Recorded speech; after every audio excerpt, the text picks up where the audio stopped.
नमस्कार दोस्तों, मैं सुजीत कुमार आज एक और नए वीडियो के साथ आपका स्वागत करता हूं सुजीत फिजिक्स के यूट्यूब चैनल के ऊपर। आज हम लोग बात करने वाले हैं ओम्स लॉ के ऊपर कुछ न्यूमेरिकल के बारे में। हमारे पास लिखा हुआ एक न्यूमेरिकल है जो दिख रहा होगा आपको कि I have a resistor of the 230 ohms. हमारे पास एक रेसिस्टर है जिसका रेसिस्टेंस है 230 and the apply the potential across the 9 voltage. कितना वोल्ट के साथ अप्लाई किया है? 9 वोल्टेज के साथ। तो what is the current through the resistor. और ये रेसिस्टेंस करंट तो पूछा है, किसका वैल्यू पूछा? करंट पूछा, लेकिन मिली एम्पियर में पूछा है। किसका वैल्यू किस में पूछा है? मिली एम्पियर में ये वैल्यू पूछा है। तो मिली एम्पियर में वैल्यू निकालने के लिए हम लोग क्या करेंगे? सबसे पहले चीज़, न्यूमेरिकल बनाने के लिए जो जो डाटा दिया है उस डाटा को आप लिख दीजिए। तो आपके पास रेसिस्टेंस 230 ओम, आपके पास पोटेंशियल का वैल्यू दिया हुआ है 9 वोल्ट, ये लिख लिया। आपसे पूछा गया किसका वैल्यू? आई का। क्या ओम्स लॉ आपको मालूम होगा? V बराबर कितना होता है? I R. V बराबर कितना होता है? I R. तो आई बराबर हमारे पास फॉर्मूला जो होगा वो होगा V बटा आर। V बटा कितना? आर। हमने क्वेश्चन क्या था कि आई हैव ए रसिस्टर, यानी कि मेरे पास एक रसिस्टर है जिसका ओम है, कितना वैल्यू है? 230 ओम है। और अप्लाई किया गया इसके अक्रॉस, यानी कि ये वायर है, इस वायर के अक्रॉस पोटेंशियल अप्लाई किया गया। कितना है? 9 वोल्ट का। 9 वोल्ट का पोटेंशियल अप्लाई किया गया। तो what is the current through the resistor. Resistor के साथ करंट कितना होगा? इन मिली एम्पियर। तो मिली एम्पियर में पूछा है या किसी भी वैल्यू में पूछा है तो हमें उससे ज़्यादा परेशानी होने की ज़रूरत नहीं है। तो अब इस वैल्यू को हम लोग को बनाने के लिए V बराबर फार्मूला होता है आई आर।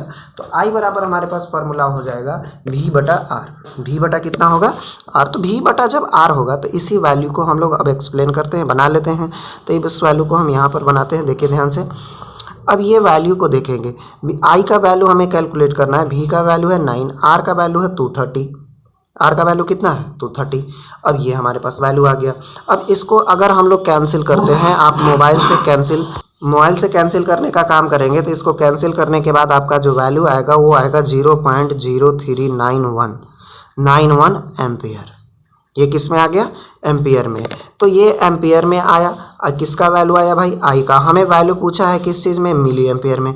तो मिली एम्पियर में करने के लिए हम लोग इसमें मल्टीप्लाई कर देंगे 1000 से। तो ये वैल्यू जो हो जाएगा वो किस में आ जाएगा भाई? मिली एम्पियर में। तो हमने 1000 से मल्टीप्लाई कर दिया तो इसका वैल्यू हो जाएगा 39.1 मिली एम्पियर। कितना एम्पियर? 39.1 मिली एम्पियर हमारा वैल्यू आएगा। टोटल एक्चुअल जो वैल्यू आएगा 39.1 मिली एम्पियर वैल्यू आएगा। अब चलिए नेक्स्ट क्वेश्चन की तरफ बढ़ते हैं। देखिए क्वेश्चन लिखा हुआ है, क्वेश्चन थोड़ा सा लंबा है, परेशानी नहीं होनी चाहिए। एक मटेरियल है जो फॉर्म्ड है, a material formed with two long and two area of square of cross section, यानी कि एरिया। ये जैसे कि मान लिया जाए ये हमारे पास कंडक्टर है और इस कंडक्टर का कुछ एरिया ऑफ क्रॉस सेक्शन होगा जिसको स्क्वायर में दिया गया है। और एरिया ऑफ क्रॉस सेक्शन का वैल्यू हमारे पास दिया हुआ है। किसका वैल्यू दिया हुआ है? एरिया ऑफ क्रॉस सेक्शन का जो वैल्यू दिया हुआ है 0.31 सेंटीमीटर स्क्वायर होगा। सेंटीमीटर क्या होगा? स्क्वायर होगा। सेंटीमीटर क्या होगा? स्क्वायर होगा। तो ये वैल्यू हमारे पास दिया हुआ था। अब बोला गया क्या है इसी में क्वेश्चन में कि इतना सारा वैल्यू देने के बाद इसमें हम लोग पोटेंशियल जो अप्लाई करते हैं ईच ऑफ साइड, यानी कि दोनों तरफ से हमने पोटेंशियल अप्लाई करने का काम किया। तो उसमें पोटेंशियल जो हमने अप्लाई किया वो कितना वोल्ट अप्लाई किया भाई? 100 वोल्ट अप्लाई किया। कितना वोल्ट अप्लाई किया? 100 वोल्ट। जो दिया हुआ है उसे हमने लिखने का काम कर रहे हैं, केवल लिखने का काम करिए। अभी एक मटेरियल है जिसका लंबाई जो है लंबा है और जिसका एरिया ऑफ क्रॉस सेक्शन जो है वो 0.31 सेंटीमीटर स्क्वायर है। On each of side the voltage apply किया गया है वो 100 वोल्ट अप्लाई किया गया है। तो वोल्टेज अप्लाई अक्रॉस, और इसका जो लेंथ दिया हुआ है applied across a 60 metre length of conductor rod.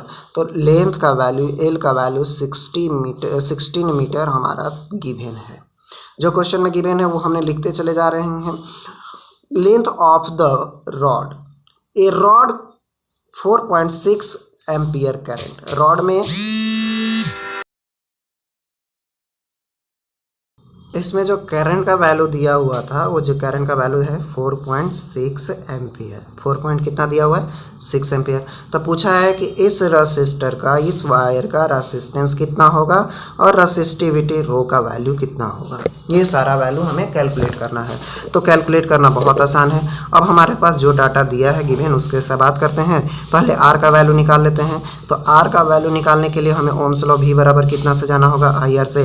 तो आई बराबर हो जाएगा V बटा, सॉरी R बराबर हो जाएगा V बटा कितना, I। तो V का वैल्यू है 100, करंट का वैल्यू है 4.6। इसको आप कैंसिल कर लीजिएगा। अगर कैंसिल करना है तो इसको 10 ऊपर कर दीजिए। तो इसको आप कैंसिल करते हैं तो 23 दूनी 46 और 5 दूनी 10, यानी कि 500 बटा 23 ओम रसिस्टेंस आ गया। 500 बटा 23 ओम रसिस्टेंस आ गया। अब रसिस्टिविटी कैलकुलेट करना है। तो रसिस्टिविटी के लिए हमने आपके पास एक फार्मूला बताया था, R बराबर रो L बाई ए। तो सबसे पहला चीज़ कि रो L बाई ए, तो इस ए का वैल्यू चेंज करना होगा सेंटीमीटर से मीटर में। तो 0.31 था, तो इसको मीटर में चेंज करने के लिए 2 बार 100 से मल्टीप्लाई करना होगा। तो इसको हम लोग लिख सकते हैं 0.31 इंटू 10 टू द पावर -4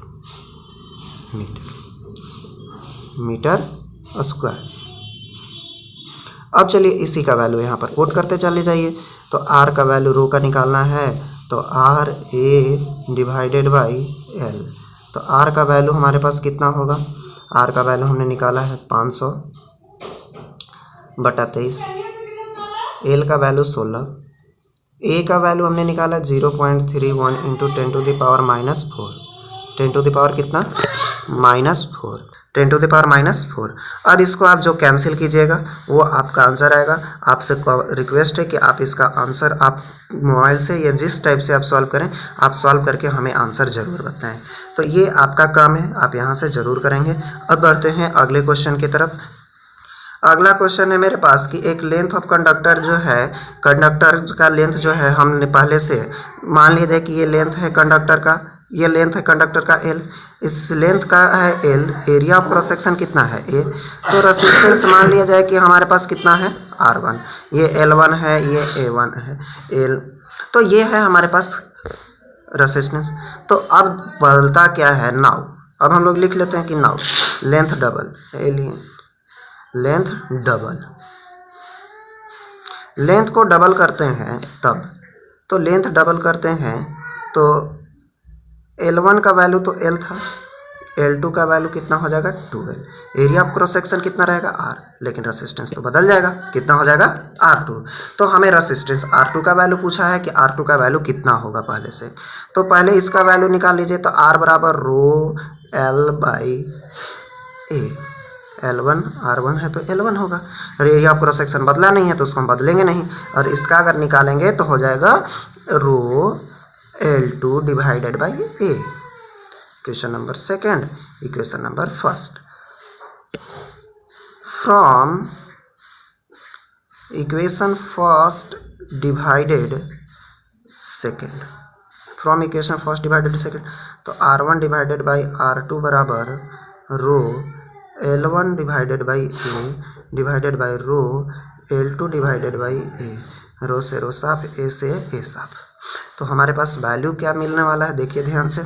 तो R1 divided by R2, R1 divided by R2, L1 का वैल्यू पुट कर दीजिए L, L2 का वैल्यू 12, तो L से L ख़त्म, तो R2 का जो वैल्यू हो जाएगा वो 2R1 होगा, यानी कि R2 का वैल्यू पहले से कै गुना हो जाएगा, 2 गुना होगा। इस प्रकार का आपको क्वेश्चन बनाना है, और इसी टाइप का आपको एग्ज़ाम में भी क्वेश्चन आता है, तो आप एग्ज़ाम के लिए प्रिपेयर कीजिए। आज के लिए हम लोग इतना ही रहने देते हैं। अगले वीडियो में हम लोग इससे आगे के टॉपिक के बारे में एक्सप्लेन करेंगे। तब तक के लिए धन्यवाद। वीडियो अच्छी लगे तो लाइक करें, कमेंट करें, सब्सक्राइब करें। धन्यवाद।